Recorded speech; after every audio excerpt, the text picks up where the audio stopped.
we're live. Hey everyone, welcome to the third episode of the Garret Schuelke podcast. I'm Garret Schuelke, and today's guest, hold on a sec, still have a cold by the way. Today's guest is a friend of mine from long ago.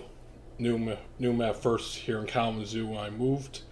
He's a worldwide musician in a band called, and please God, I really hope I am not fucking up this name. He's in a band called the Szkojáni Charlatans. Ooh, that's a good one. It's called Szkojáni Charlatans, but the thing is, it's a made-up name.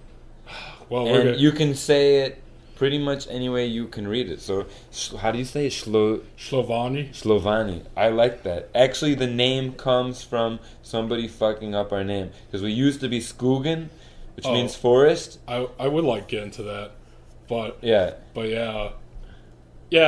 Anyway, world traveling musician, artist, and all around other great stuff that I could say to you right now to flatter and embarrass you. Kjartan Code, everyone. All right. Well, Kjartan, thanks for being here again, man. Yeah. I know you have a show tonight that I plan on attending, and you've had other stuff going on, so I really do appreciate you taking the time to come talk to me on here.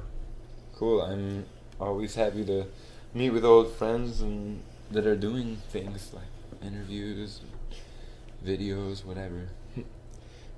Yeah, so like I said, you're playing tonight at Old Dog, and I believe this is the third time that I've seen you perform since basically you moved to Europe. Yep.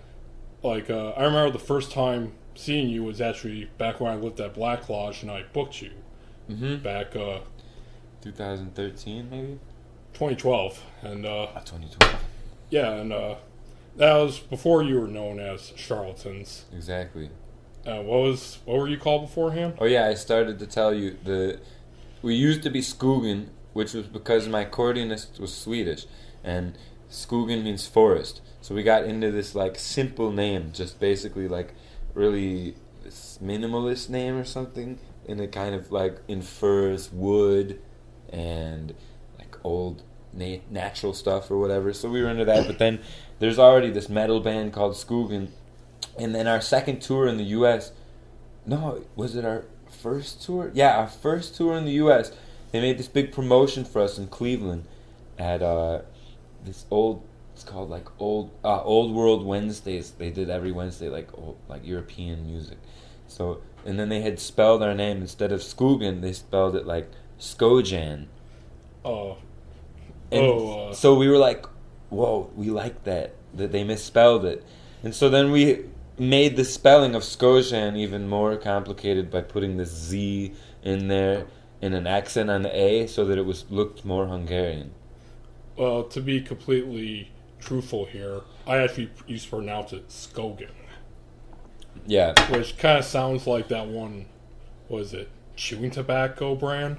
Skol? Oh, Skol, yeah. Well, that would make sense. I mean, they're both Scandinavian. All right. So, what's your position in the band? Well, the band is like pretty much me and who I'm playing with at the time. So I've probably played with 25 people in this band, but usually I have an accordionist that I'm working with, and we're kind of a duo, and then we add on a bassist, another violinist, a guitarist, a drummer. So this last summer in Europe, we were János on accordion, and Adam on drums, and me on violin. And so, yeah, my position, I guess I would say I'm the creative leader and the composer, violinist, the vocalist, play bass sometimes. So it's actually, for this concert tonight at Old Dog, I'm not calling it Szkojáni Charlatans, I'm calling it Kjartan Code. Or the Kjartan Code Trio. Yeah, Kjartan Code Trio or the Charlatan Code Trio. Oh, very nice.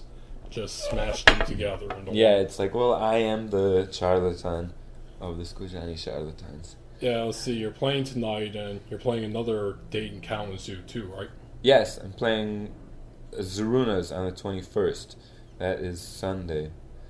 Zaruna's a Yep. Mediterranean food restaurant. Yeah. Are you currently on tour right now? Kind of. So actually, I am with my wife and my kid, and we got a flight from Chile to Detroit, and we're staying with my parents. And I just set up some shows, and I have a band of Michiganders. So Yep. it's not. This is the first time I'm playing with not people from Europe. It's actually me and some locals. Yeah, I said it before on the post that you made a while back, but congratulations to you and your wife on your child. Thank you.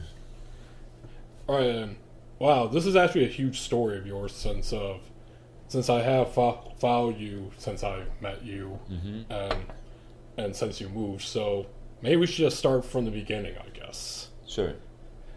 All right, so Kjartan, born and raised here in Kalamazoo. Yeah, well, I wasn't born. I was born in Geneva, New York, but I moved to Kalamazoo in '92. I was 2 years old. And I lived here until I was 17. Except I lived in Norway for 2 years, at different periods, when I was 7 and 10 years old. So that time in Norway gave me a little taste of Europe or somewhere outside of US or Michigan. And then I was studying in SUNY Purchase in New York, and I came back to Western to save money and just easier lifestyle. And then I was kind of getting sick again during the my time here. I really wanted to go to Europe, so I went to go study in Hungary and then Germany. And I graduated from WMU with while I was in Germany on study abroad. And then I stayed there. Is it like an official WMU program, or did you transfer your credits over?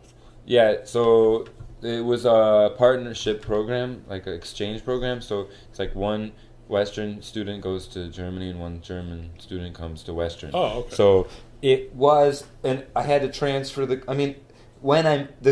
technicality is if I'm in Germany, but I'm technically in Western still. Oh, okay. So the credits I needed to transfer, like I had a process of like determining how many credits my class was worth and what class it fit into, because I had to fill some gen eds. So for example, I had a science with the lab, and in my school in Germany there was only one science with the lab. It was zoology, and it was the last year they were offering that program, and I had to like translate the German description of the class to English to show that it fit the WMU gen ed requirement. So it was a little tricky to like do that kind of thing, but normally they just make the transfers quite easy. All right. Okay, I guess to stick here in Kalamazoo. Okay, you moved here and you grew up. And actually, when I first booked you guys at the Black Lodge, when I was talking to some of my housemates, particularly my friend Andy Argo. I was describing, I'm like, yeah, he's from Kalamazoo too, you know him? So I showed him a picture. He's like, oh yes, I remember him from high school. All right, so growing up, did you have a big interest in like what you do now? You know, Hungarian, Gypsy, European folk music. Was this always a interest of yours? Well, my parents danced world and Balkan and European, especially folk music, once a week here in Kalamazoo. But during the 70s and 80s, this Balkan dance scene was more popular in the U.S. And my parents kind of caught the tail end of that. And so my parents listened to Hungarian and Balkan and Norwegian folk music. So I was in festivals as a kid, as 1 year old, 3 years old, 5 years old, and I was involved with Norwegian folk music with my mother. So I had kind of these sounds in my head from CDs and from performances that I was at as a kid, and most of that, it's like a vague memories, you know, and it's like I can hear this kind of music, and I feel like I know it in a deeper way because it was something that was really prevalent in my early childhood. So I came back to that when I was like 19. I started getting more interested in listening to these songs I used to listen to when I was a child, and with the encouragement of my parents and my uncle, who plays Hungarian folk music in Wisconsin, they told me, well, if you're going to study in Hungary, you might as well like try to connect with the folk music scene there. So it was because they knew that there was a strong folk music scene, and they were able to direct me a little bit, tell me like, oh, Charlatans or some name of something. Then I start searching for it, and when I was in Hungary, that's when I started really looking for folk music and trying to go to folk music events and start learning it. Yeah, were there any particular artists or groups that you've liked growing up, or was it, as you just said, pretty much all melded together as one big type of music growing up? Yeah, so my uncle had a band in Wisconsin, but I saw like twice played like a Balkan fusion called Reptile Palace, and he has a Hungarian folk trio, and then, but I think there wasn't really any specific band that I grew up like loving or knowing. In terms of folk, it all kind of blended together, like you said. All right. What was the first instrument that you really learned how to play? Cello. Cello? Yeah. Anything particularly attract you to that? Actually, when I was like 2 and 3, before I played cello, I would play. I had a little violin case I'd carry around with a paper violin, and I had a cardboard bass. So actually, I was most attracted to bass. I did some performances where I would just stand on the stage and pretend to play. And so my parents asked me, what do you want to play? And I said bass. And they were like, okay, well, a 3.5-year-old can't play bass because it's too big. So they started me on a little 1/8 size cello. Do you give it a shot though? I did eventually, when I was in 4th grade, you can start learning an instrument in school. So I chose to learn the bass, and I had it for, I think, all of 4th grade. I was learning bass and practiced it, but then I was like, man, I'm so much better at cello, and it's so much smaller, and bass is like, I gotta carry this big thing around, and so then I was like, yeah, I'm just gonna play cello because I'm better at it. And I'm going to have a band where I could have a guy to play and carry that one. Yeah, I can have somebody else. Well, also in middle school, they were lacking a bassist in the jazz band. They gave me an electric bass, and I got it, but I was like just not interested in it, which is really funny because I was like, I think in 9th grade, I really wanted to play electric bass. My parents wouldn't like buy me one. But in 7th grade, they were trying to make me play it. Well, anyways, now I am playing electric bass. I'm jumping ahead a little bit. All right. Well, so I guess officially, let's make it canon. What instruments are you prolific in playing in? Prolific? Like what? Does that mean like perform with? Yeah, that you're good at performing with, that you do often. Yeah. Or that you can even do like in a pinch. Okay. Yeah. Because prolific makes it sound like I'm like a great master. Well, I think you're great. And on this podcast, that's all that matters. So, yeah, it's violin and the 3-string Hungarian viola and upright bass and electric bass are actually the 4 instruments that I perform with regularly. And depending on the formation of Szkojáni Charlatans, I switch my instrument.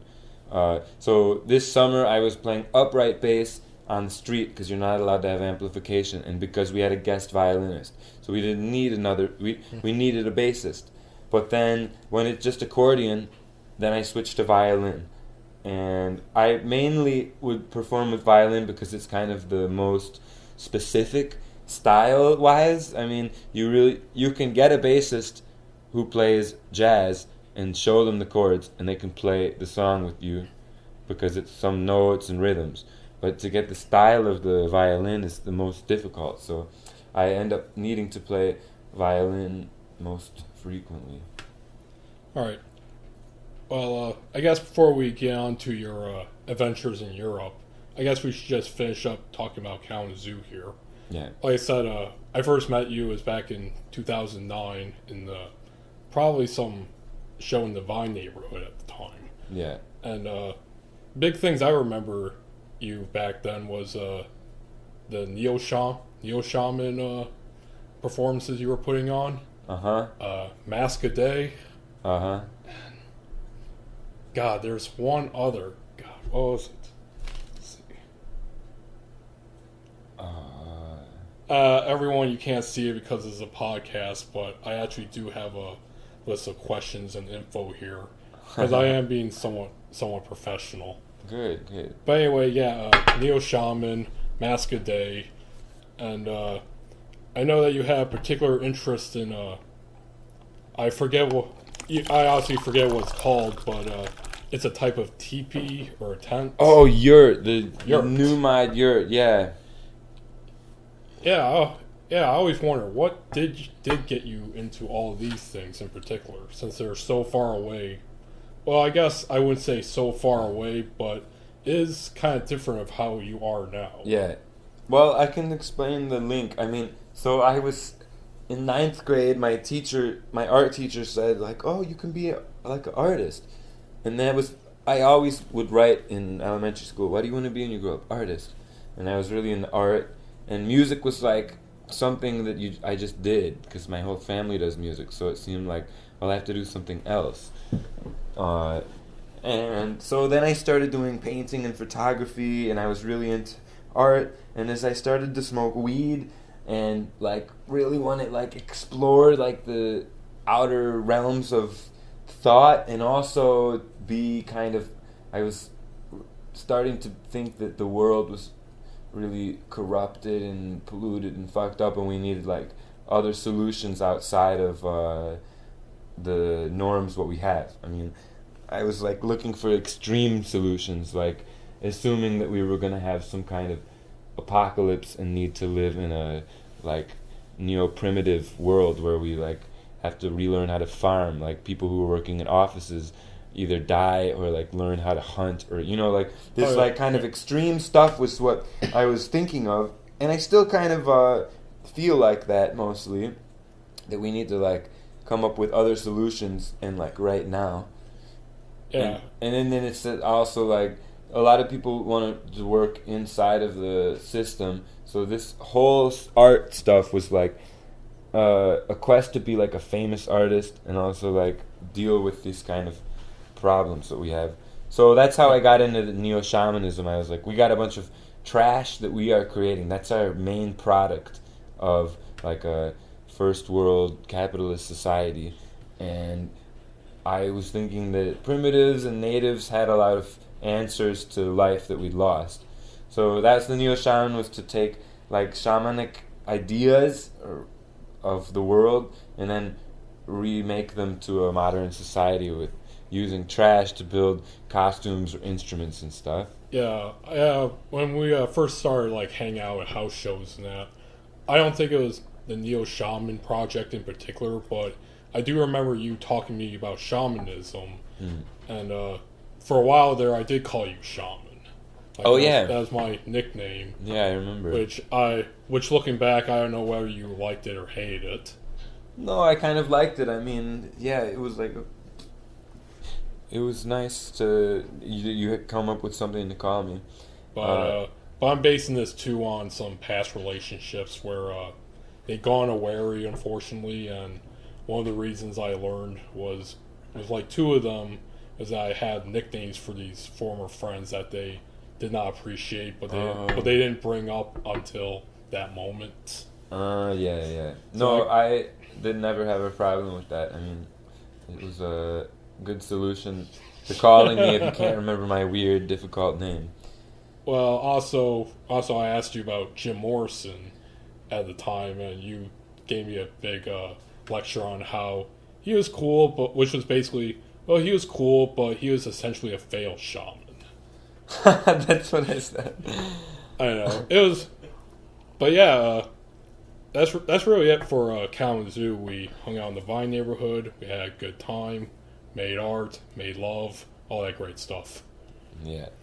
All right, let's get on to European adventures. Okay. When did you officially move to Europe? I left in the end of January 2011 to do a half-a-year study abroad in Hungary, and then in Budapest, and then I did the following semester, fall semester 2011 in Hungary, in Germany, Passau, and then I graduated that January of 2012. So what did you get a degree in? Bachelor of Arts. Oh, same here from WMU 2011. Yep. Oh yeah. Yep. Yeah, I graduated in December 2011. Oh, I finished studying 2012 January, and then I got my diploma in July or something like that. Oh, okay. Because it took a while to get the credits transferred. Oh, okay. Yeah. So you first land there. You're a student. Yeah. What was it like, being there for the first time? Well, I've been to Europe sometimes with my family, but always is this like great feeling. You arrive at the airport and you're coming out and you're super excited. Like you're looking around, you see the cars look different, the road signs are different, and the buildings are really old. And I lived in a dorm, but it was in the city. So that first day that I got there, super tired, but I met two guys like, let's walk around. We kind of got a little lost in the city and had a doner kebab. And locals or were they no, also... this was an American study abroad program. So I went walking with two Americans. But yeah, I'd been studying a little Hungarian, and I knew how to say like what street or how much does it cost or something. So I was really excited, and I wanted to get it. I think in that first week I bought a bike. A what? What? A what? A bike, like a. Oh, a bike. Oh. Because I was like a little hipster then, and weren't we all? I was really into biking. I had like a biker cap with a patch on it, and I had a bunch of like kind of neon early 90s clothes or 80s clothes. I was like, and yeah, I was still into this like shaman, this yurt stuff. I was carrying that project over of the yurt and nomads, and you still had that Kalamazoo vibe on you. Yeah. So I had the Kalamazoo vibe, which was like a lot of people found like interesting or refreshing, like that I carried my style and my thoughts so much into it. So it was like, I think I had a lot of like influence just by being there as myself, like with my style in Budapest at the time. Yeah. Did you say that you immediately went to music there, or were there other activities other artistic activities? Well, when I was still a student, I was beginning to learn the folk music like on my own, and I was going to this former squat, which was an elementary school in the 8th district of Budapest, and it was like super cool. It was like 4 stories. They had a cafe and a jazz lounge and a yoga studio and a dance studio and recording studios and juggling studios and art studios, and it was like everybody was going there, and it was so amazing. And I had some other friends open a squat called Casino, and so I was involved. I actually made a yurt building workshop there. Oh, nice. And I was really into this, going to this jam where we would like do the circle jam, and I started like, and I was also doing some music, with a kind of there's a big hostel scene, mainly for Australians, British, United States and Scandinavians, I mean, the white people with the most money in the world, who like go on backpack tours, and they go to Budapest because it was like party city. Like you can Well, that's all technically Eastern Europe there, right? Yeah, Budapest is Eastern Europe, but I'm talking that there was hostels specifically for, that were mainly inhabited by Scandinavians, British, Australians, and Americans that were on like a European backpack tour, and they'd get stuck in Budapest because it was so fun, the parties. And there every Sunday there was this like Jägerbomb train where you drink like 10 Jägerbombs and they'd get totally fucking wasted, but they would do like, there's a lot of guys that were like want to be rock stars, you know, so you'd have an open mic and you'd get people singing Wonderwall every night, and it was like everybody was so like psyched about being in Budapest and being Jägerbombed up that like, you know, it was a big crowd of people, and I'd get on stage and I'd play with all the bands there because I could just jam along with them. So this was like, in this little microcosm of environment, I was like, for a moment, a rock star, because I was like, you know, I wasn't very good, but to like somebody who just plays like 5 songs on guitar, it was like amazing that I could jam with them. And so I got really confident about my abilities on the stage and got used to being on stage from that. And but I still wasn't like earning money playing music, really. I was just like enjoying it. So I also did other kinds of activities, like learning to dance or running around. Oh, did you have any jobs, I guess, before you, I guess you could use the term professional musician? Oh, yeah. I didn't almost have any jobs. I'm lucky because my grandfather was NASA astronomer, and he set up a college fund for me. Yeah, he was the project proposal head for the Hubble spacecraft. So it's like I don't know where all of his brains went in me, because I'm kind of like a retarded genius. I shouldn't use that word. No, but dude. Dude, I don't want to sound all alt-right here, but this is a free speech zone. Yeah. Anyways, I was just meaning like I'm pretty smart, but I'm not like a rocket scientist like my grandfather. Anyways, I was lucky because I didn't have loans from school, and I did teach cello lessons. I corn-detasseled as a 17-year-old. I worked at McDonald's for 4 hours, and then I decided that I would rather join. I skipped out of my next job to go to Food Not Bombs because I was like, man, I would rather be homeless than work at McDonald's. You know, I'd rather like take that step like of trying to survive on the street than work there. So I did that, and yeah, that's pretty much it.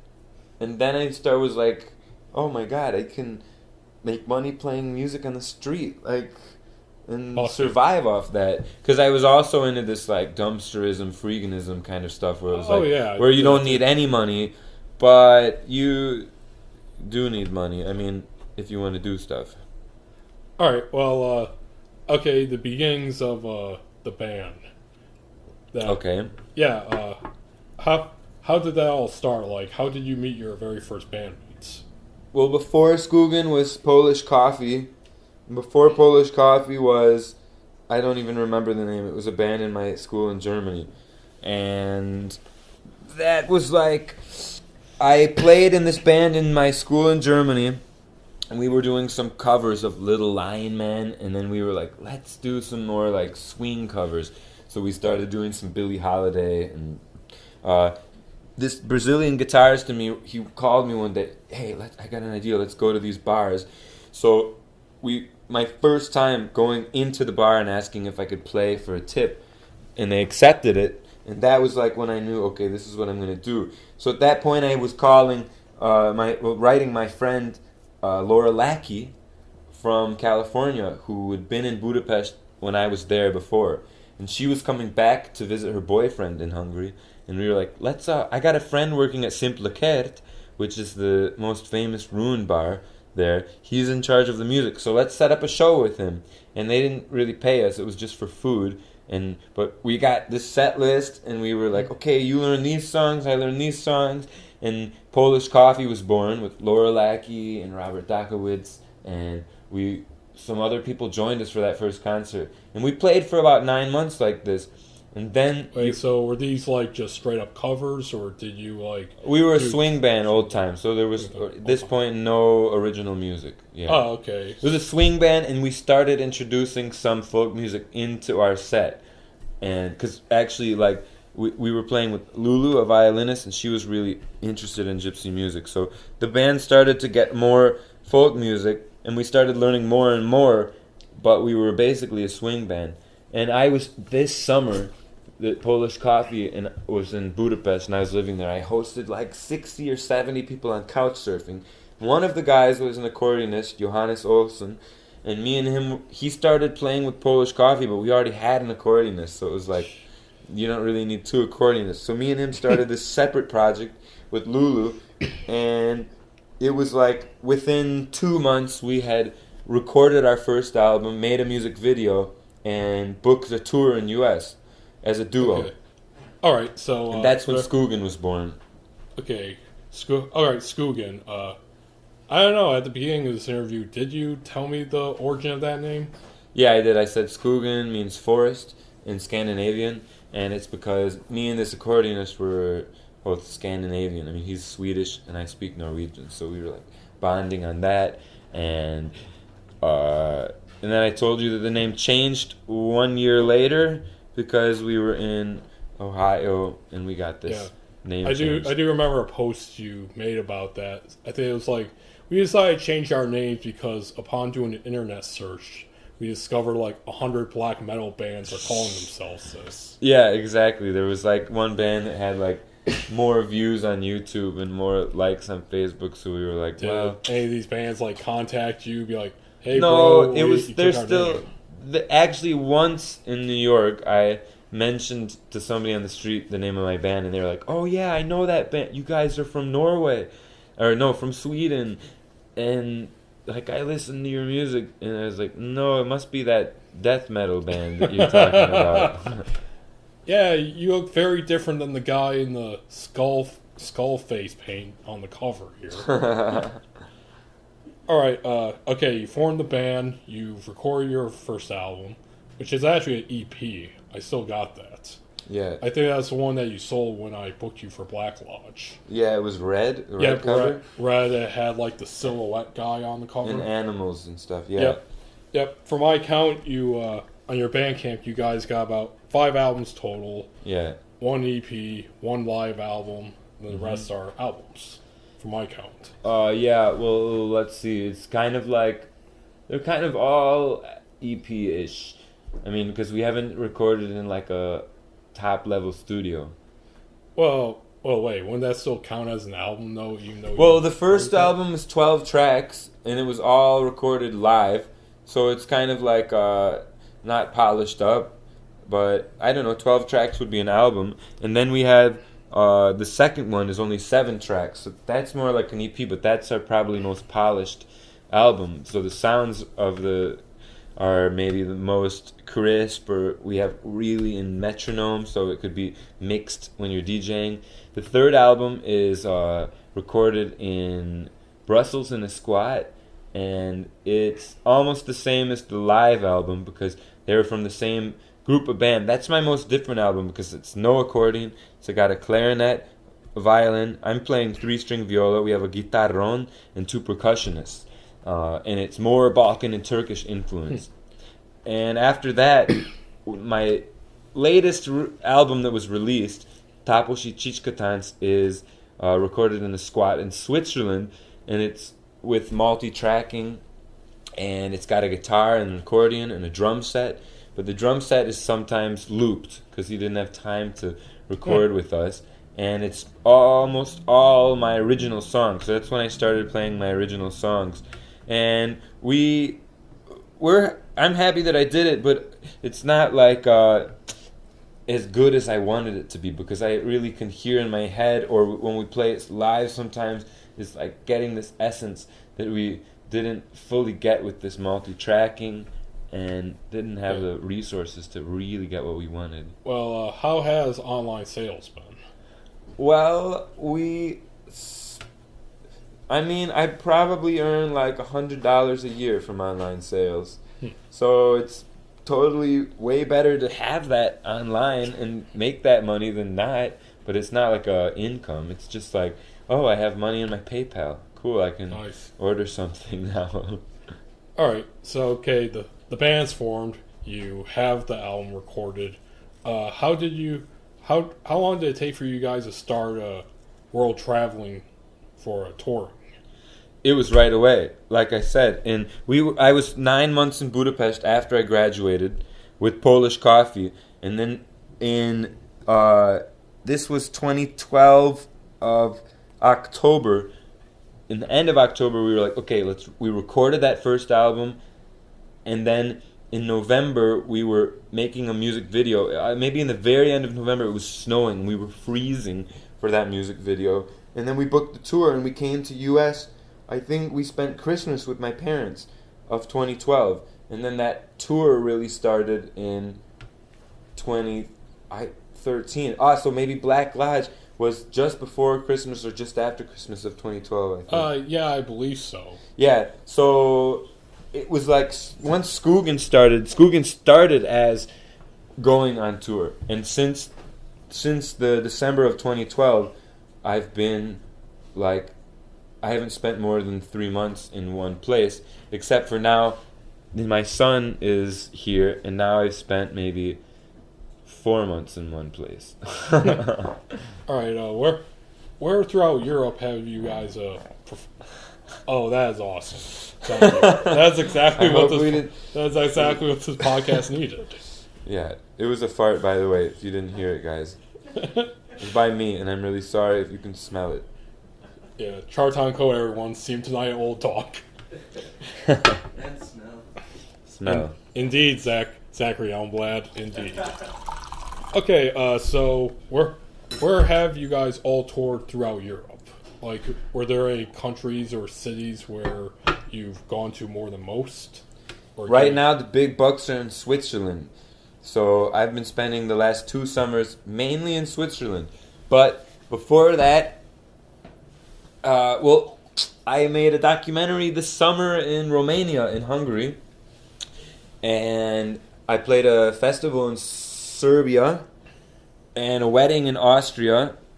And I didn't really do anything in Germany. No, I bought my car in Germany. Because you can buy really great Volkswagens for like $400, but they're going to expire their registration. They have a higher ecology for the cars. So it's like the car's rusted on the bottom. So it's fucked in Europe, but the motor and everything's good. Wait, it's just you can't drive it anymore. Well, yeah, didn't they go through a controversy a few months ago where they like lied about the amount of emissions that were coming out of their cars? Oh yeah. Like that's like modern stuff. I'm talking about cars from 94 to 98. Oh, you got an older model. And those are like really good and cheap, but yeah, they don't last in Europe. Anyway, well, it's like you can get these cars for export. So that's Germany, but I can list all the countries. I mean, I've played in Netherlands and Belgium and France and Denmark, Norway, Sweden, Poland. Very quickly. Bulgaria, Turkey. Yeah. Very quickly. Speaking of Norway, yeah. How do you think about Trump's recent comments? I'm not trying to make this a nice political podcast, but I just thought about that with this whole shithole countries. Why can't we bring more people from Norway here?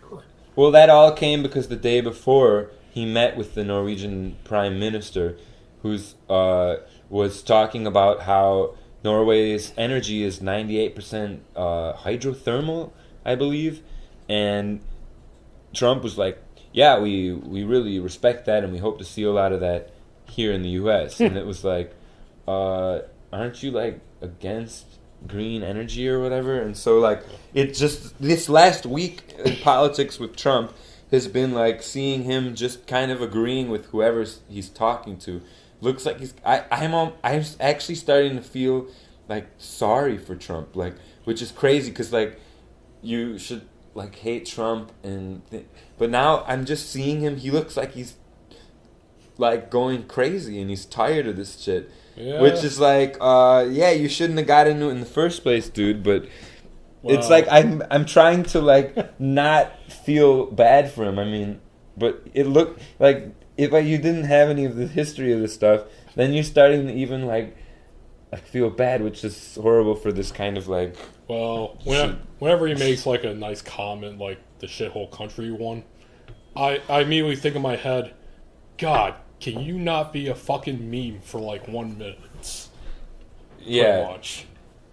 Yeah. So but based on your experiences in Norway, do you think Norwegians would want to come to America? Oh yeah. So then like the retort is the Norwegians are like, dude, you think we want to leave Norway to come to the U.S.? Well, that's just like layers of white privilege and elitism. I mean, Norway's it's like Switzerland and Norway, the richest white countries. Everything's really looking good for them. They got mountains, they got fresh water, they don't have small populations, they have like really great border control, and they're just raking in the dough, and they don't have many immigrants there, and Norway profits off of their oil reserves, and Switzerland's profiting off of their banks, and they're on top. Their level of they're in a different zone than us. Like those people have everything they want, and you think that Americans have everything they want, and they do. No, if you compare, we do. If you compare us with other countries, I mean, it's just nuts when I'm in Mexico or Chile, and it's like we're struggling to like buy a car, and the car costs like $3,000. In the U.S., it's like $800, or like this kind of stuff. It's mainly like in the U.S. Our biggest privilege is stuff. We've got the cheapest, best food. We've got the most stuff, like whatever, guitars and cars and furniture and shit, and we can get it. We're saturated, pretty much. We're saturated with things, so we're like rich in accessibility to stuff and the cheapness. I mean, Norwegians come to the U.S. to buy electronics or to buy stuff, so U.S. has got that. I mean, we're failing on like taking care of the health of our people and like maintaining jobs and environmental stuff. Our main privilege is that if you want to get things to put in your house or to use, it's going to be really easy and really cheap, and you can deal with selling and buying stuff. It's the best in the U.S. All right, and okay, when you were mentioning countries there, you mentioned Turkey. Yeah. That one I'm really interested in because the second time I saw you guys here in Kalamazoo, at that time you changed your name to the Charlatans, mm-hmm. and you're performing at some performance space on the Kalamazoo Mall. It's like some kind of theater.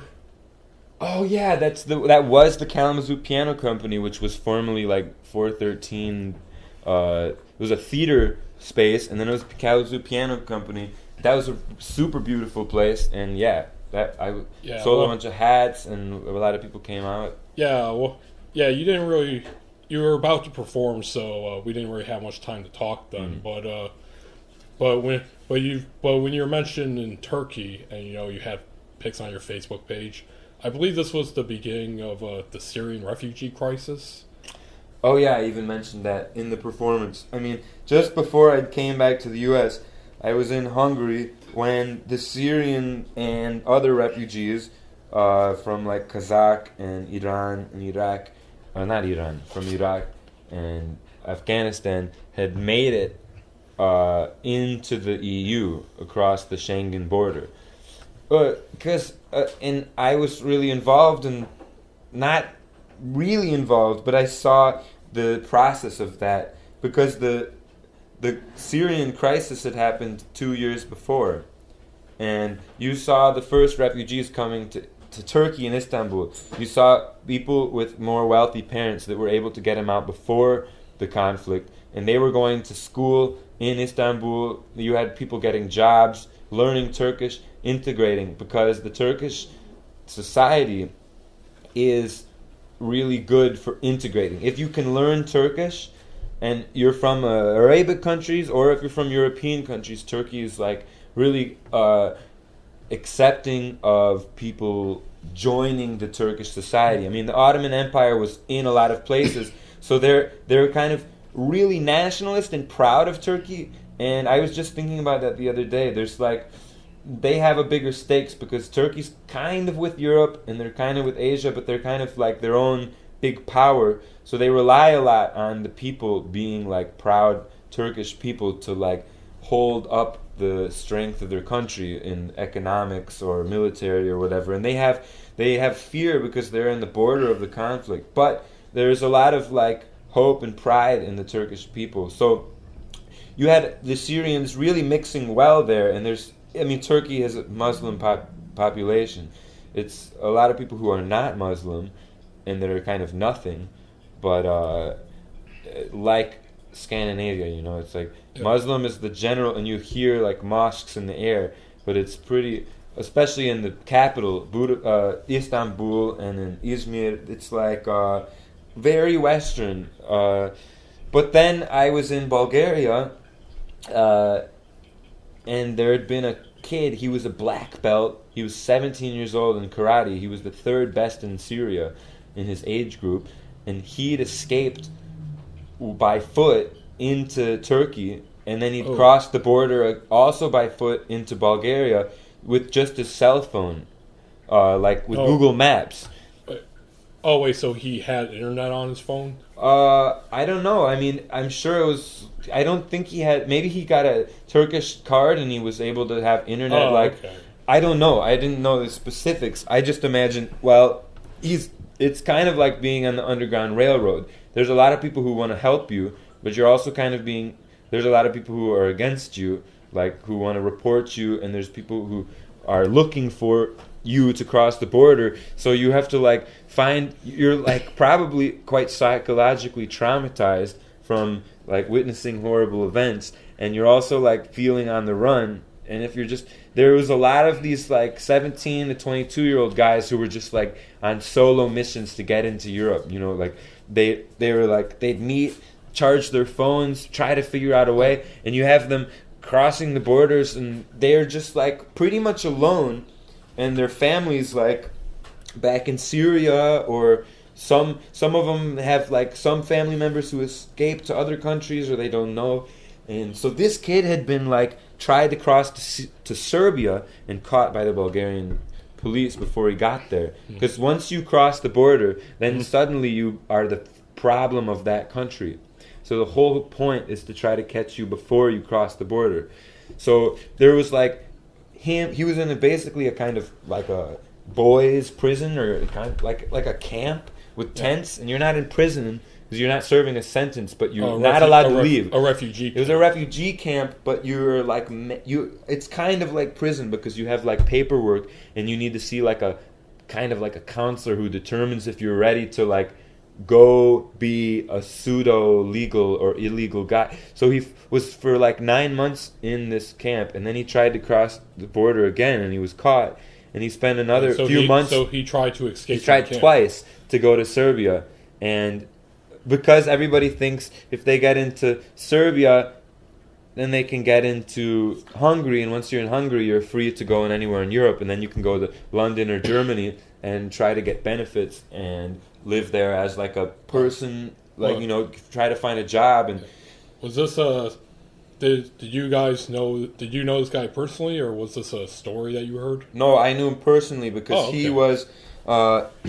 he'd first, before he went to this jail thing, he'd been like staying a few nights in one of my friends' houses in Sofia, the capital. Oh, okay. And then he was just missing for 9 months, and then he called his friend because he needed somebody to like pick him up when he was released.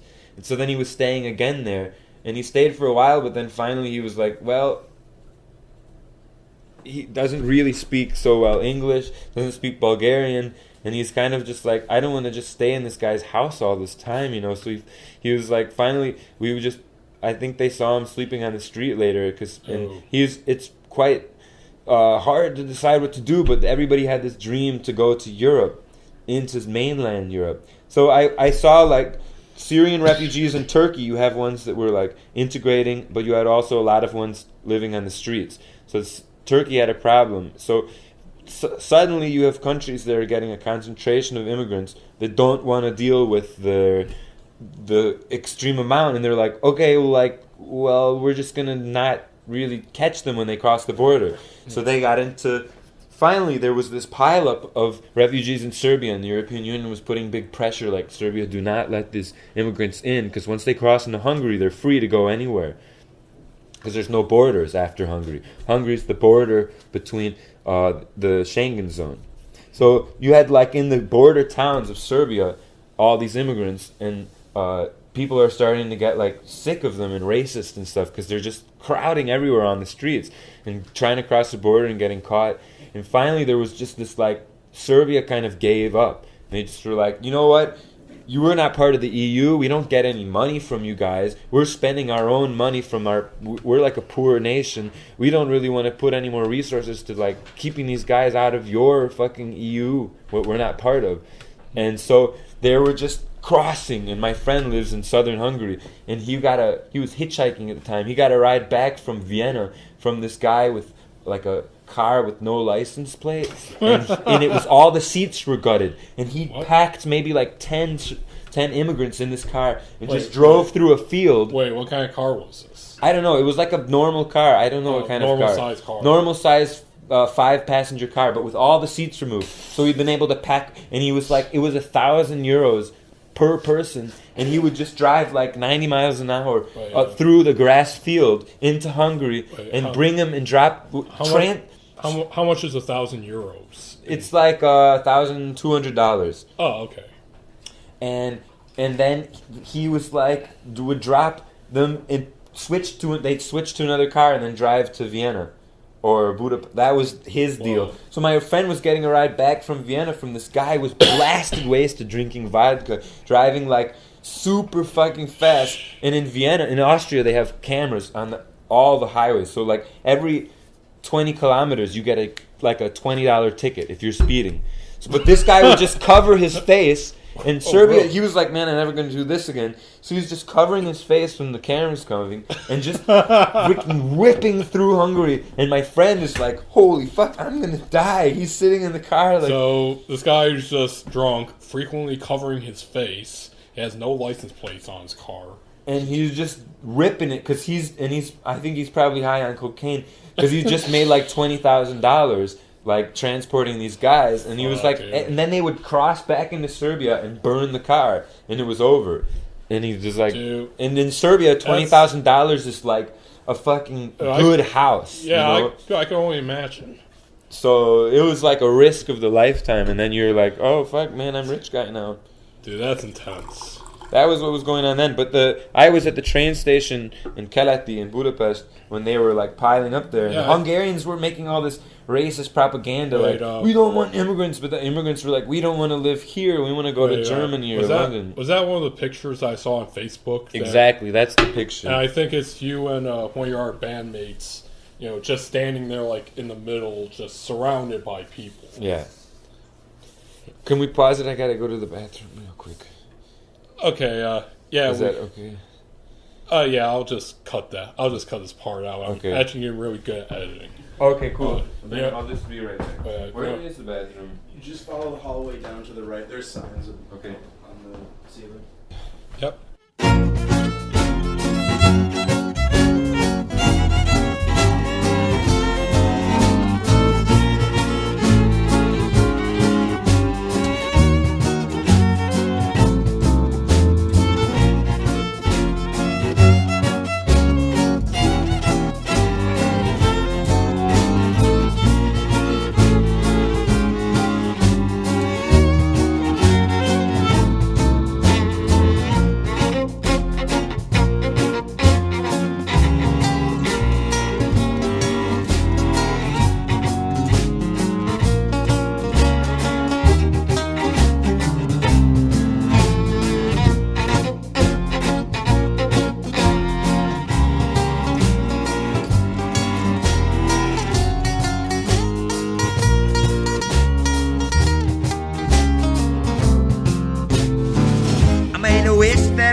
place to go.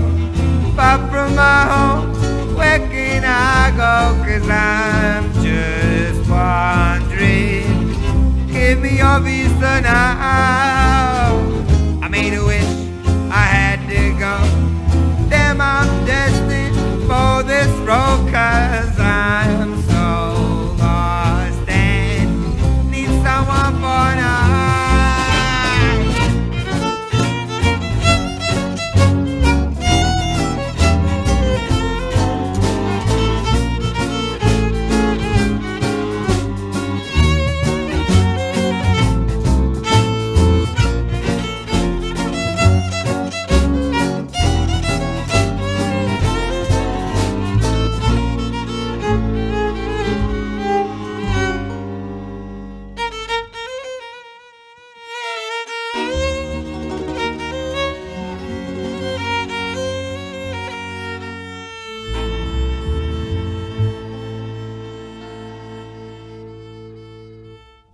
And we're back.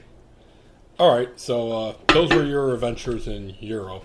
Okay, so you've been all around Europe. You've been to America. Also, you toured obviously here in America, Mexico, South America, I believe. Yeah. Canada. Nope. I had one show in what's across the river from Detroit? Windsor. Yeah, I had a show in Windsor, but I was blocked from going to Canada. Wait, why? It's because I was running from the police when I was 19 for breaking into East Hall. Oh. And running from the police is a federal crime or like a felony? Oh, yeah, resisting the arrest or whatever. That's a felony. So Canada shares the same system with the US. So I was blocked from entering Canada because felons cannot enter Canada. Oh, or am I don't know if I'm a felon or what. I don't know. It's like running from the police is a crime that's high enough to go not into Canada. I honestly don't know, man. I've never had the pleasure of running from cops. Yet, anyway. I'm only 30, so give it time. Oh yeah. Well, if you join some protests, then you can run from police. Well, I was political, like when I first knew you and that, but I've moved away from that since 2013 when I moved to Grand Rapids. I've become more focused on my work, which is mostly writing, and working my day job, and even doing stuff like this, podcasting. Anyway, enough about me. Let's get back to you. Okay, so where have you toured around here in the U.S.? I've done. My first tour was Kalamazoo, New York, New Orleans, Kalamazoo.